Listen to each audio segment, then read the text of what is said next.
जब हम ऐसा कहते हैं तो लोग पूछने लगते हैं कि क्या आप आग लगाने दें दुनिया को।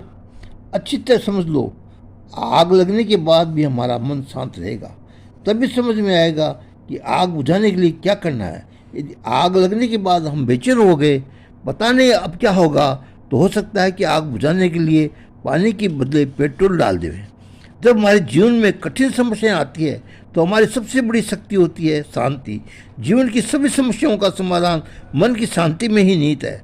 मन की शांति नष्ट होने से ही अधिकांशतः समस्याओं का निर्माण हो जाता है और फिर ये पछताते हैं, कहते हैं कि उस समय हम इतने बेकाबू क्यों हो गए। कभी कभी हम बच्चों को बहुत बुरी तरह डांट फटकार देते हैं और फिर सोचते हैं कि वो है, मुझे ऐसा नहीं करना चाहिए, लेकिन तब तक बहुत देर हो चुकी होती है। ऐसा इसलिए होता है कि हम अपने मन की शांति को कभी महात्म नहीं देते।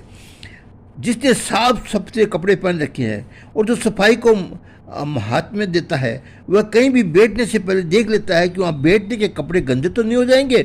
उसी प्रकार जो शांति का महात्म्य देता है, वह जगत में व्यवहार करते समय हर समय सजग रहता है। वह जगत को लेकर अशांति का आह्वान कभी नहीं करेगा। जो शांति की बैठक से बात करता है, उसकी वाणी में शक्ति होती है, उसके शब्दों के पीछे अर्थ होता है और इसे सही शब्दों का असर किसी के हृदय पर होता है। हमने ये क्षमता होनी चाहिए कि परिस्थिति के अनुसार निर्णय ले सकें और हमें क्या करना है और कैसे करना है। यदि हमें ये समझ में आ जाए कि किसके साथ किस समय कैसा व्यवहार करने से समस्या का हल निकलता है, तो जीवन की कितनी समस्याएं सुलझ जाएगी। ये तभी होगा जो हमारा मन शांत होगा। बहुत लोग दूसरों से बात करते हैं तो अकारण गुस्सा करते हैं। उनका सिद्धांत होता है कि कोई बात हम समझा कर नहीं बनवा सकते तो गुस्सा करो, सब कुछ अपने आप ठीक हो जाता है। इस प्रकार सब कुछ ठीक यानी उसके मन के अनुसार हो तो जाता है, लेकिन उसके साथ ही उसके दूसरों के बीच कुछ हो जाता है और एक दिन अपना रंग लाए बिना नहीं रह सकता। एक होता है एक्शन यानी क्रिया, दूसरा होता है रिएक्शन यानी प्रतिक्रिया। जब हमारा मन शांत होता है तो हम एक्ट करते हैं और जब ये अशांत होता है तो हम रिएक्ट करते हैं। एक्शन की जड़ शांति है और फल है समाधान। रिएक्शन अशांति की उपज करता है, उससे कभी की समस्या का समाधान तब तक नहीं हो सकता जब तक हमारे जीवन में तभी मौत तभी है जब हम अपने रिएक्शन को द्वारा समस्याओं का आग को हवा न दे, इस आग को शांति और प्रेम से छोड़े और बुझाएं। अपने आप को दुखी मत बनाओ, फिर दुख क्या होगा। दूसरों की दुखी करो। लोग हमसे पूछते हैं, स्वामी जी हम साधना करना चाहते हैं, बताइए क्या करें। हम कहते हैं मस्त रहो, वे कहते हैं ये तो ठीक है पर साधना क्या करनी है। अच्छी तरह समझ लो संतों, सबसे बड़ी साधना प्रसन्न रहने की में ही है। आप ध्यान करो, प्राणायाम करो, माला घुमाओ, लेकिन ये सब करके मन प्रसन्न नहीं हुआ तो साधना ही विडम्बना है। हमें विचित्र प्रश्नों का साधना करना पड़ता है। जब हम कहते हैं कि किसी भी परिस्थिति में हमको दुखी नहीं होना है, पूछ बैठते हैं स्वामी जी फिर दुख का क्या होगा। हम कहते हैं दूसरों को दुखी बनाओ, विस्मय से भरा उसका अगला प्रश्न होता है, स्वामी जी ऐसा कैसे हो सकता है। देखो, आप लोग दुख को छोड़ना वही नहीं चाहते हैं। हम चाहते हैं कि आप दुखी रहने की आदत से मुक्ति हो जाओ। यदि किसी के मन में ये बात आ जाए कि ये बात अच्छी है, अब तो मैं दूसरों को दुखी करूँगा, और इसी लालच में वह स्वयं दुखी न होने का भी निश्चय कर ले और आगे की बात बन जाएगी।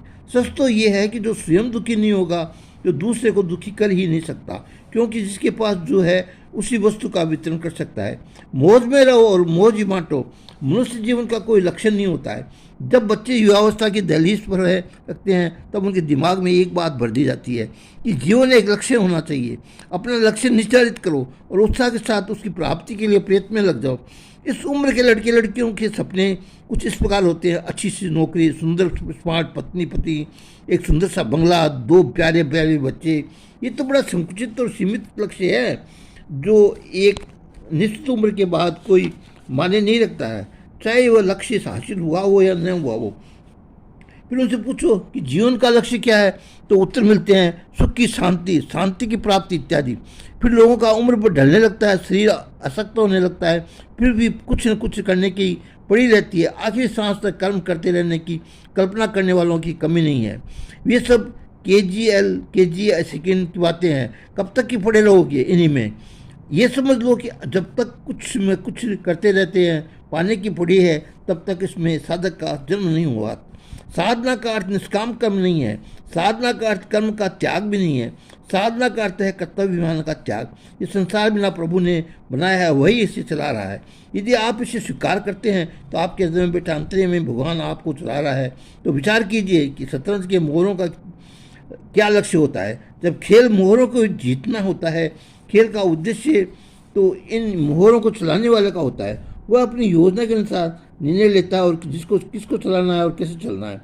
मान लो आपको कोई स्क्रू कसना है और आपके पास कोई स्क्रू ड्राइवर है, आप एक को उठाओ लेकिन वह तो बहुत छोटा है, दूसरा बहुत बड़ा है, तीसरे की पकड़ ढीली और चौथा स्क्रू से फिसल जाता है। अब आप इन सबको परे करके उस पर चाकू ड्राइवर का चुनाव करेंगे जिससे आप तक स्क्रू कसने का काम ठीक से हो सकेगा। भगवान को अपनी बनाई हुई दुनिया चलानी है, उसे पता है कि उसे दुनिया को किस प्रकार चलाना है। उनके लिए वह चुनाव करता है कि किस व्यक्ति से कैसा काम लिया जाए। हमें तो बस अपने आप को एक अच्छा स्क्रू ड्राइवर बनाना है, इसके बाद भगवान का जो काम करना है वो करे।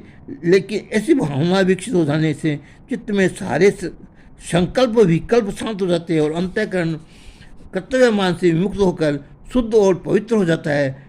ऐसा शुद्ध शांत पवित्र अंतःकरण में ही परमात्मा का वास होता है। तो हमारे कर्म उत्कृष्टतम होते हैं, क्योंकि हमारे द्वारा किए गए वे अन्य होते हैं। वे तो सच्चिदानंद परमात्मा की अभिव्यक्ति होती है। यही जीवन की मौज है। जय श्री कृष्ण, जय श्री